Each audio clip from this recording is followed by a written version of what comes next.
la salud y sus determinantes, una perspectiva a implementar en el aula. Bienvenido, Ismael. Comenzamos. Roberto.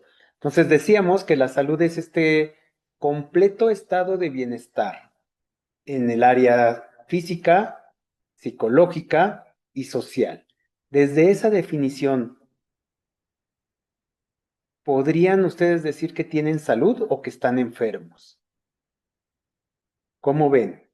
¿Tienen completo bienestar físico, psicológico y social? ¿Como para decir que no están enfermos o que tienen salud completamente? ¿Cómo ven? Les recordamos a los asistentes aquí en la sala de Zoom que también pueden utilizar la opción de alzar la mano para poder abrir su micrófono. Ok, fíjense, no. Y entonces, la siguiente pregunta sería, ¿solamente podemos estar saludables o enfermos?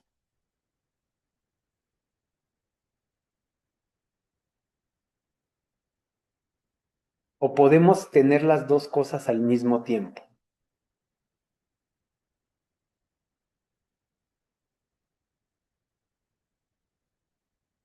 ¿Podríamos pasar a la siguiente, maestro Roberto?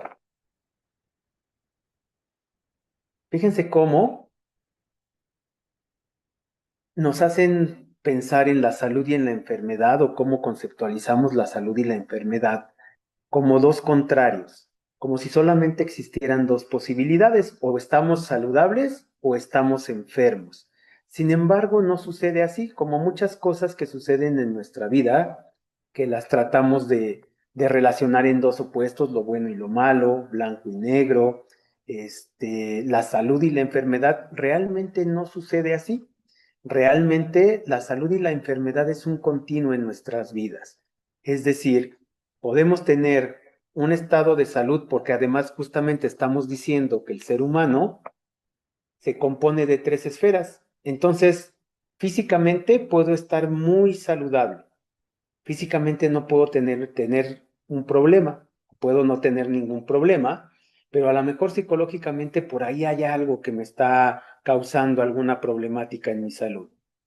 Entonces, podría decir que tengo al mismo tiempo un estado de salud, o sea, en la esfera biológica tengo salud, pero en la esfera psicológica a lo mejor no tengo tanta salud.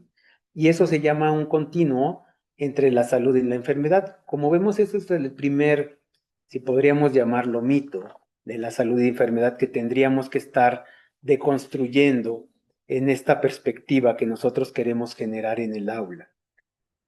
No, no es solamente que tengamos salud y enfermedad, sino que es un continuo, es un andar entre un estado de mucha salud y poca enfermedad, o al contrario, mucha enfermedad y poca salud. ¿Por qué? Porque al ser humano lo componen tres esferas: la esfera biológica, la esfera psicológica y la esfera social. Y entonces, si decimos que podemos tener salud y enfermedad al mismo tiempo, es decir, que podemos estar en los dos, en estas dos posibilidades al mismo tiempo, eso quiere decir que puedo medir la salud, es decir, que la salud es algo que puedo medir. ¿Cómo podría medir la salud y la enfermedad? ¿Cómo se les ocurre que podría hacer esta medición? ¿La podemos medir de primera instancia? Mira, Ismael, te comparto algunos comentarios interesantes en el chat. Y dice Nico Arismendi, nunca estamos sanos al 100%. Adriana Limón dice, trabajo mi salud desde mi alimentación, ir a terapia y hacer ejercicio. Y Eduardo Álvarez Rodríguez dice que si hemos omitido la emocional o si la emocional entra en la esfera psicológica. Ah, qué interesante. Miren, justamente eso es lo primero que tendríamos que determinar. Si la podemos medir, entonces tenemos que saber qué es lo que estamos midiendo.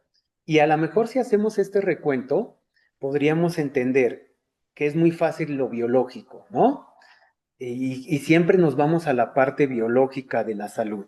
Y justo decimos, casi siempre estamos acostumbrados a decir que tenemos salud porque no nos duele nada, porque no sentimos algo que corporalmente ahí nos esté causando problema.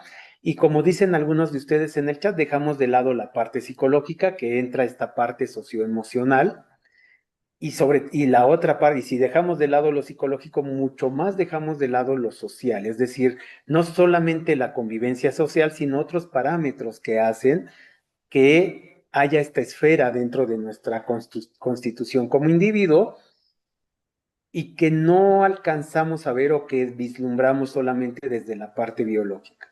Y entonces a lo mejor si es muy fácil decir que podemos medir la salud, ¿no? Por ahí, como comentaba alguno de ustedes, a lo mejor hasta ponerlo en un porcentaje de 90% saludable y 10% enfermo.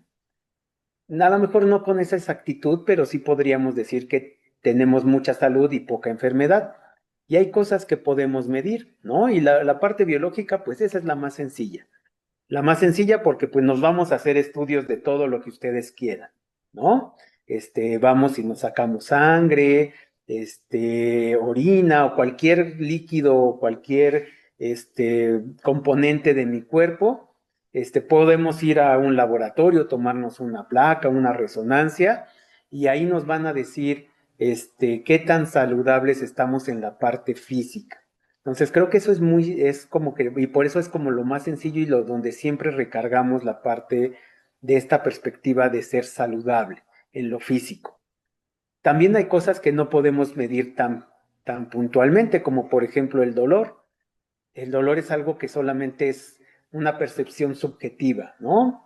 Le podemos dar, si le diéramos un golpe a dos personas, percibirían de forma distinta el dolor. Alguno diría que le dolió más, otro diría que le dolió menos.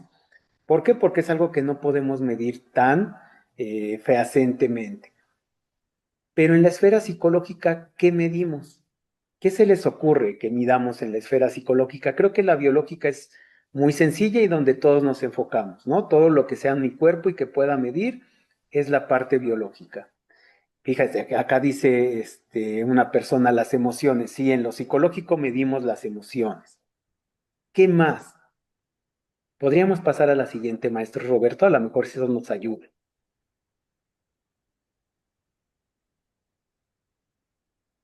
La cordura, por acá dicen, medimos las emociones. Fíjense cómo en el lado psicológico, ahí ya nos empieza a costar un poquito de trabajo, porque solo reconocemos en lo psicológico la parte socioafectiva, que si ven ese cuadrito que les estoy presentando ahí, es una de esas cosas que podemos medir en lo psicológico. Lo otro que medimos en lo psicológico es lo fisiológico, es cómo funciona las diversas, cómo están constituidas las diversas funciones de mi cerebro y cómo fisiológicamente funcionan. Otro aspecto que podemos medir en lo psicológico es lo cognitivo, ¿no? Y ahí ya nos empieza a costar un poquito de qué es lo que mido desde, si nos dicen que la salud son tres esferas, lo biológico es muy sencillo, la estructura y la función de mi cuerpo. Lo psicológico es cómo está funcionando o cómo están esas funciones cerebrales, cómo están esas funciones cognitivas, por ejemplo, cómo están esas funciones de lenguaje, cómo está lo socioafectivo, que es lo que generalmente nos enfocamos en lo psicológico, y luego viene lo más difícil, lo social. ¿Qué medimos en lo social? Porque si dicen que tenemos una esfera social, ¿qué medimos en lo social? ¿Qué sería lo que determina la salud social? ¿Qué se les ocurre? Fíjate, Ismael, aquí hay un comentario que va muy al caso con lo que estás preguntando. Y dice que en la esfera social, la sensación de bienestar y estabilidad que Ok, podemos tener las personas, así como el fíjense, manejo de nuestro estrés, dice, que es psicológico y también social. qué interesante, se dan cuenta cómo lo social casi siempre lo relacionamos con algo que es lo afectivo también, las relaciones personales.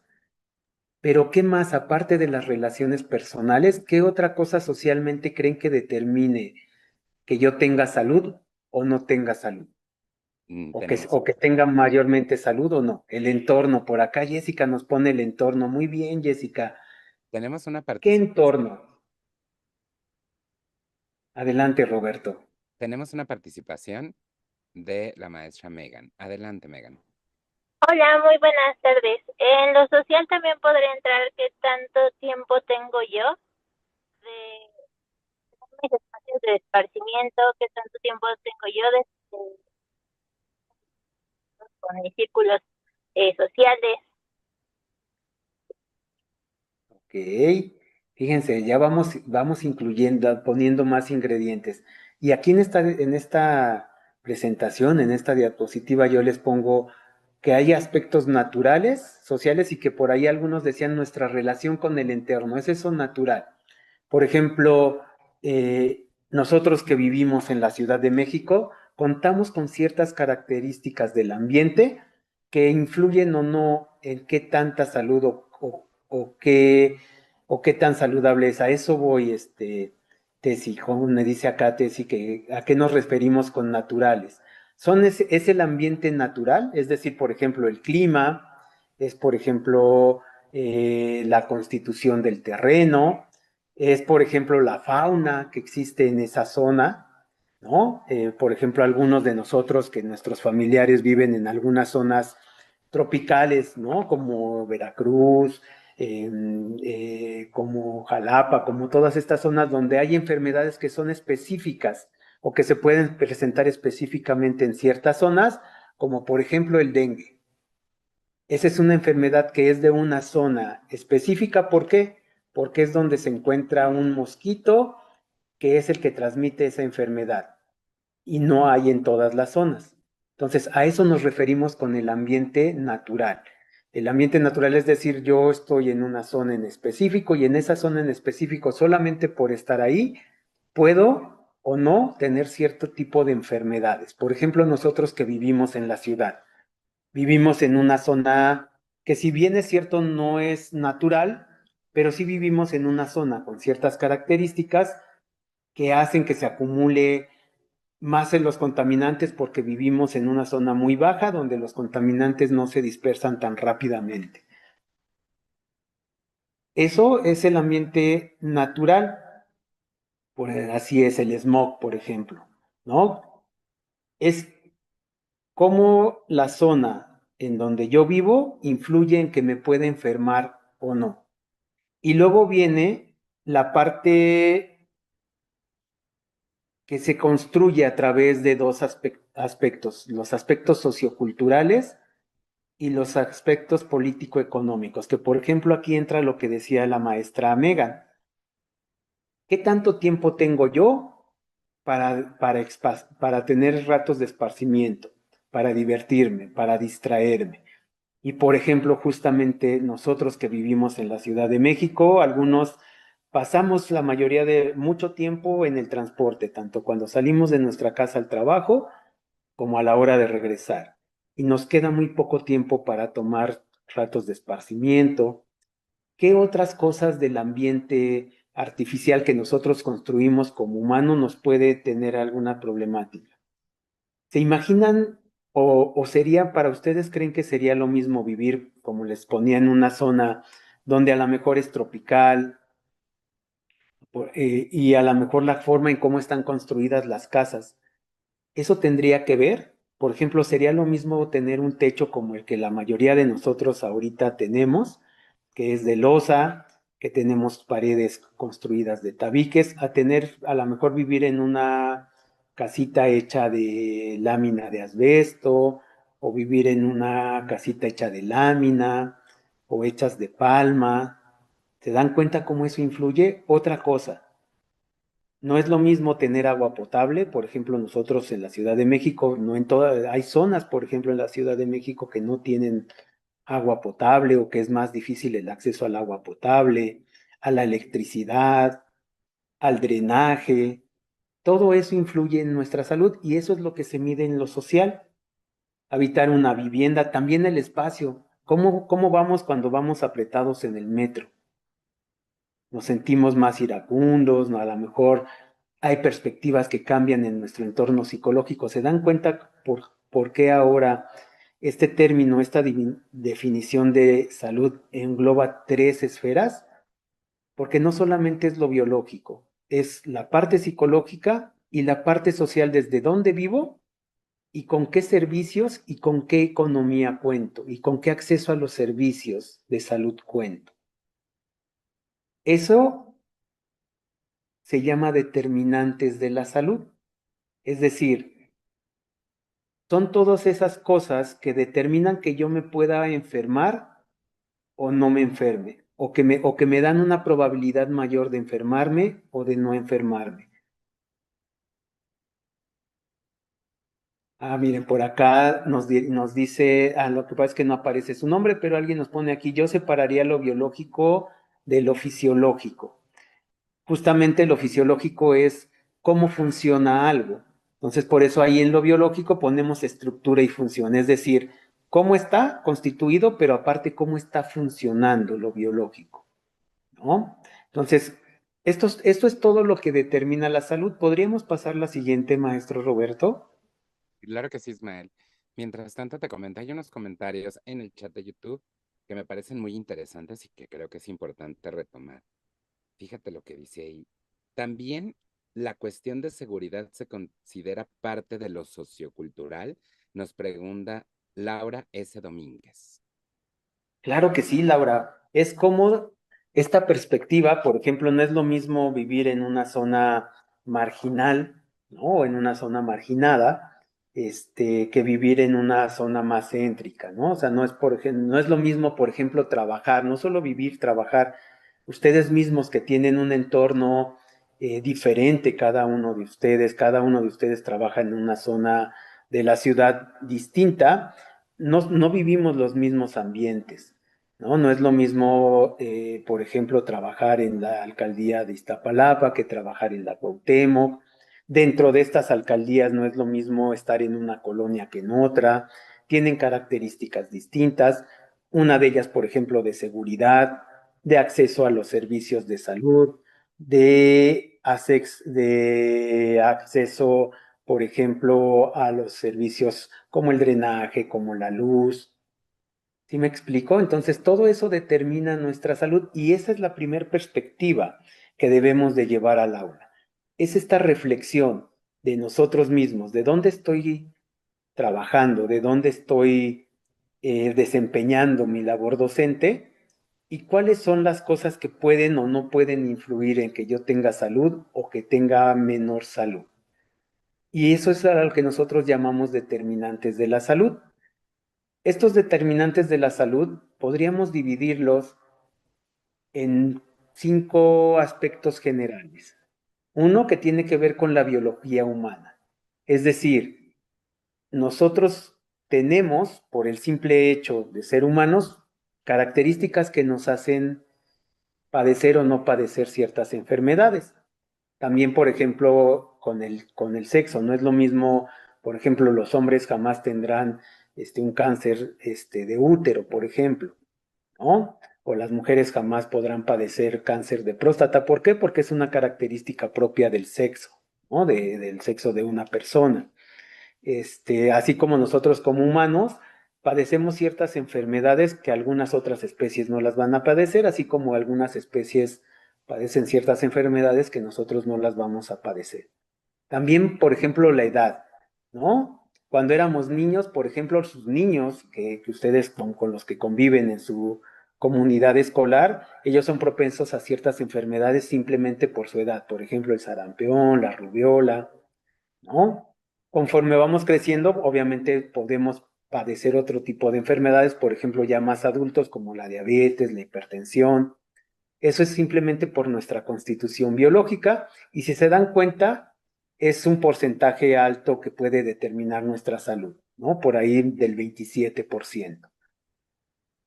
Después está el medio ambiente, es esta parte que decíamos del medio ambiente tanto natural como artificial, es decir, tanto el clima, tanto todas esas características climatológicas del ambiente que pueden influir en que yo presente una enfermedad o que tenga un cierto grado de salud, también tiene que ver con el ambiente artificial, qué tanto acceso tengo a los servicios como el drenaje, el agua potable, todo esto, la electricidad. Eso influye en nuestra salud un 19%. Y luego, ¿qué tanto acceso tengo a los sistemas de salud? Es decir, me enfermo y qué tanta capacidad tiene el sistema de salud en mi comunidad, en mi país, para que me puedan atender. Eso influye un 11%. Y aquí viene justo la parte donde todos nosotros entramos, que es el estilo de vida saludable. El cómo comemos, el cómo nos movemos, el cómo nos relacionamos, todas estas perspectivas que parten de la convivencia humana y del acto humano, es lo que llamamos estilo de vida. Y es a lo que nosotros, desde nuestra trinchera, siendo docentes, podemos participar y podemos generar nuevas perspectivas. Es decir, cómo ayudo al individuo a tener nuevos estilos de vida o estilos de vida desde otra perspectiva, ¿no? Es decir, por ejemplo, en la parte biológica nosotros podemos o no podemos influir. No podemos influir porque no podemos nosotros determinar si el sexo de una persona, no podemos determinar la edad de una persona, ahí nosotros no podemos influir. ¿Podemos influir en el medio ambiente?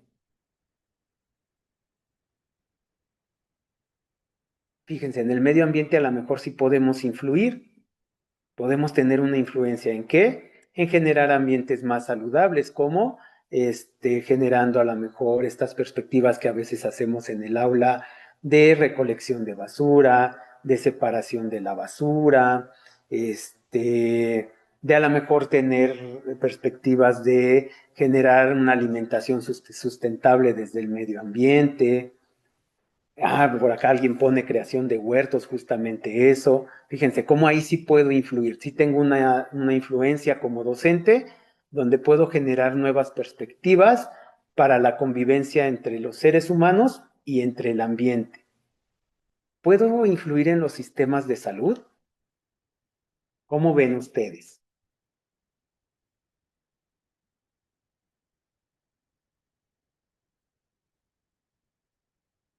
Pregunta A interesante. lo mejor hay Roberto. Pregunta interesante, Ismael. Fíjate, Ana María Ortega nos dice que sí, pero también José Antonio González nos dice que como docentes, pues no. Y Valentín dice que sí, con el pago de nuestros impuestos, pero yo me pregunto, porque aquí todos trabajamos para el mismo patrón. Cuando vamos al ISSSTE, ¿quién no ha hecho coraje porque a lo mejor no están las medicinas que utilizo si es que tengo una enfermedad crónico-degenerativa? ¿O no existe el tratamiento emergente para una situación que está ocurriendo? ¿Qué tanta influencia podemos tener? Fíjense, qué interesante lo que nos ponen aquí, Roberto, porque efectivamente nosotros pagamos impuestos, ¿no? De forma directa o indirecta, cada que compramos algo, ahí se paga un impuesto. Pero nosotros no decidimos a dónde va ese impuesto. Es decir, nosotros no decimos, pues me van a quitar tanto de impuestos y quiero que esos impuestos los destinen para esto. Entonces, fíjense, a lo mejor de esa forma no podemos influir en el sistema de salud, ¿no? A lo mejor nosotros como docentes no influimos tanto en el sistema de salud. Eso viene de esferas más arriba, ¿no? No, nosotros no, desde nuestra trinchera, no tendríamos tanto que ver ahí. Pero fíjate qué En los comentario tan estilos, bonito adelante, Roberto. fíjate qué comentario tan bonito nos pone Tessy Peña, dice, con la capacitación que damos desde las aulas a futuro, sí podríamos influir en los sistemas de salud. Ay, qué interesante. Claro, generar estas perspectivas de cómo convivimos y de cómo podemos generar una vida saludable, a lo mejor sí en disminuir el impacto en el sistema de salud.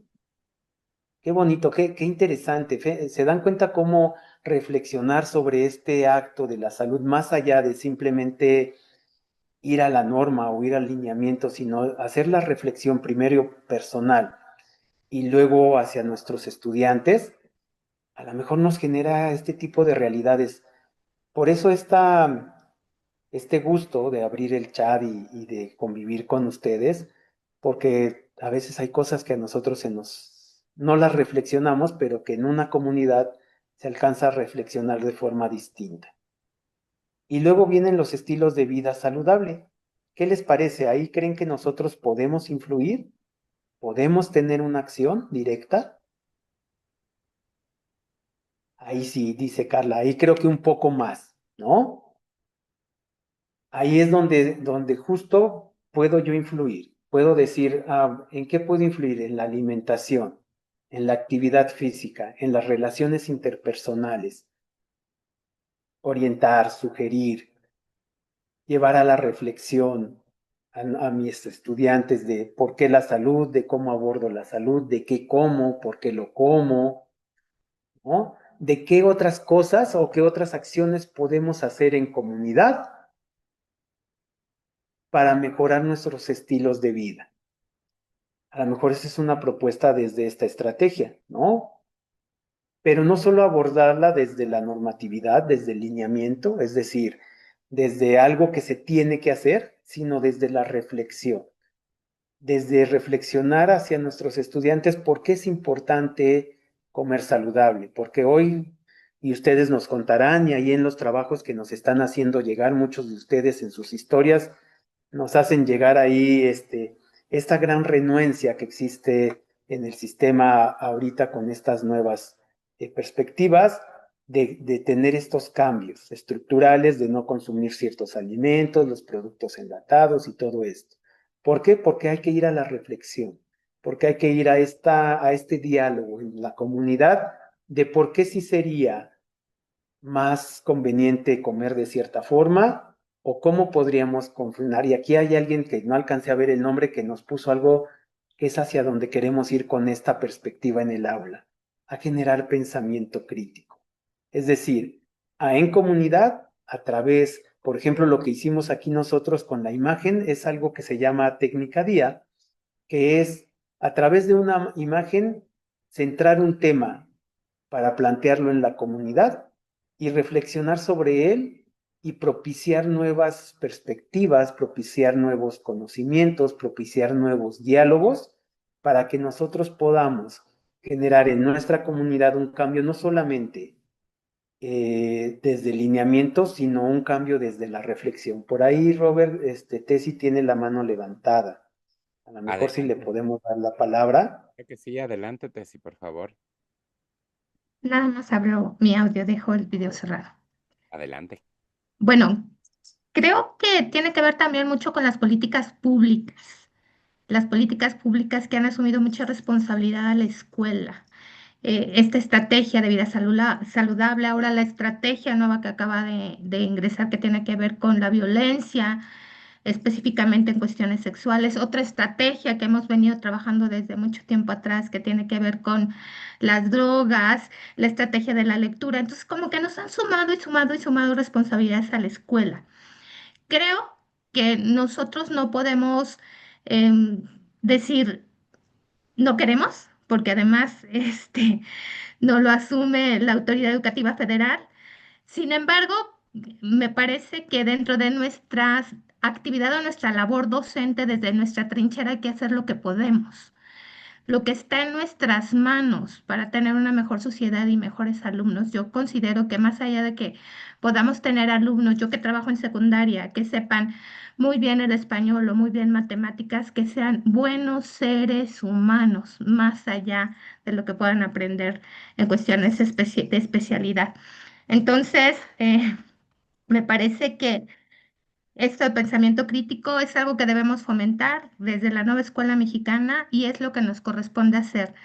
No podemos decir, no quiero, nos toca y nos toca no la ejecución, sino la orientación.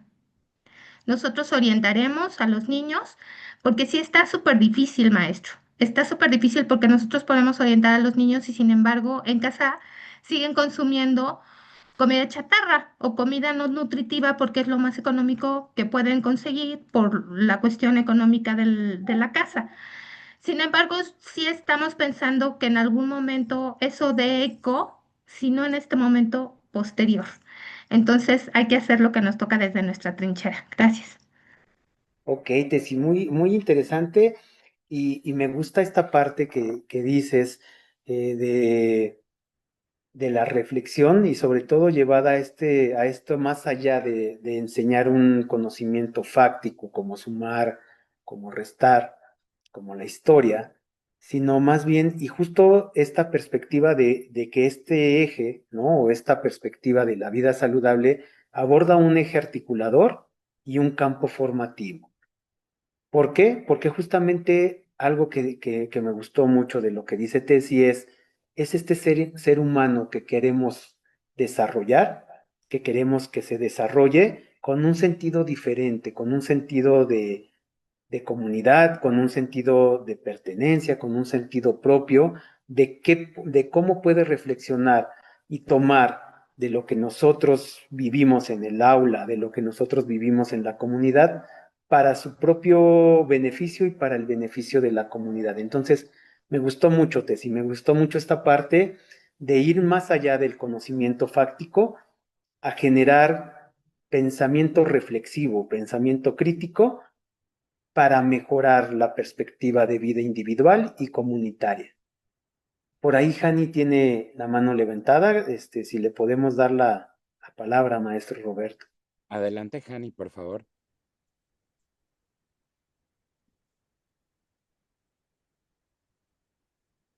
Adelante, Hani.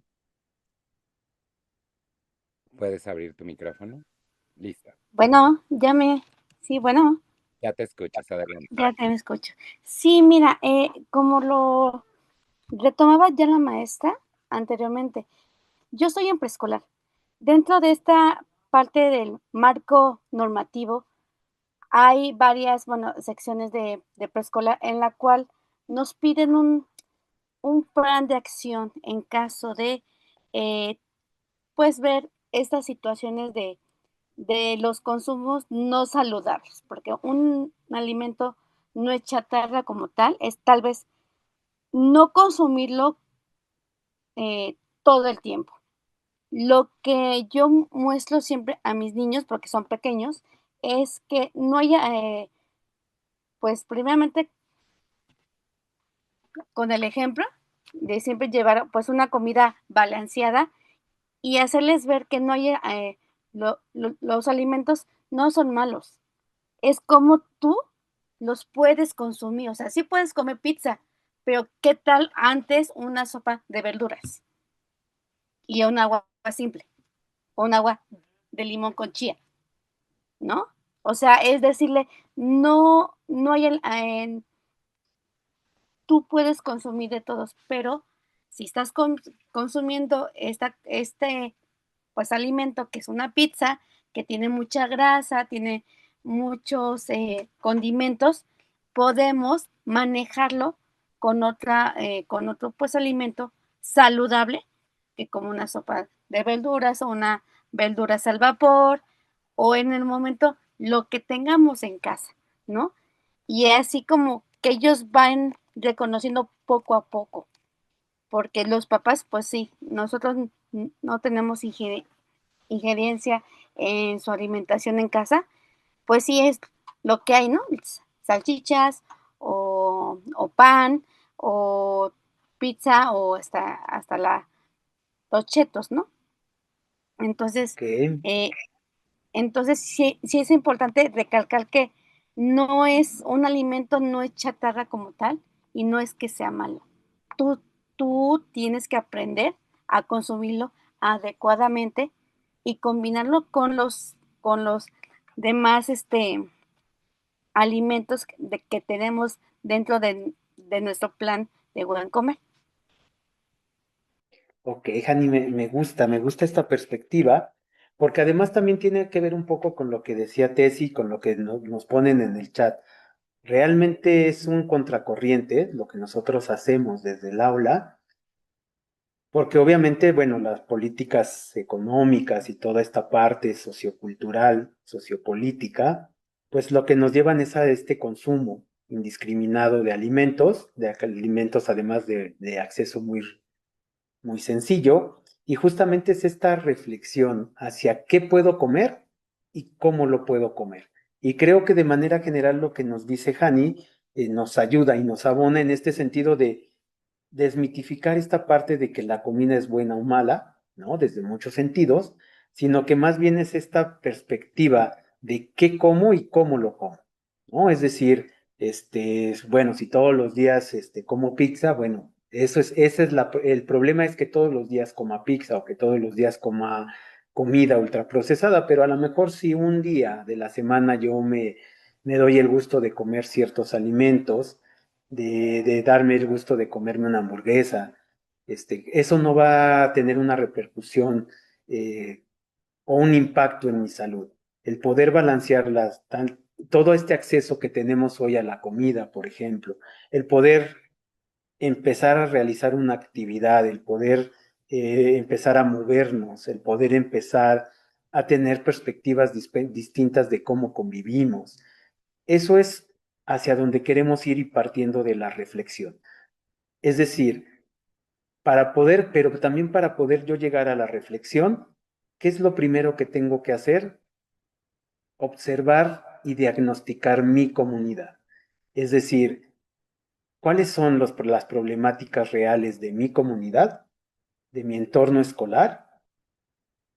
¿Cuáles son las problemáticas de mi aula en lo que respecta a estos temas?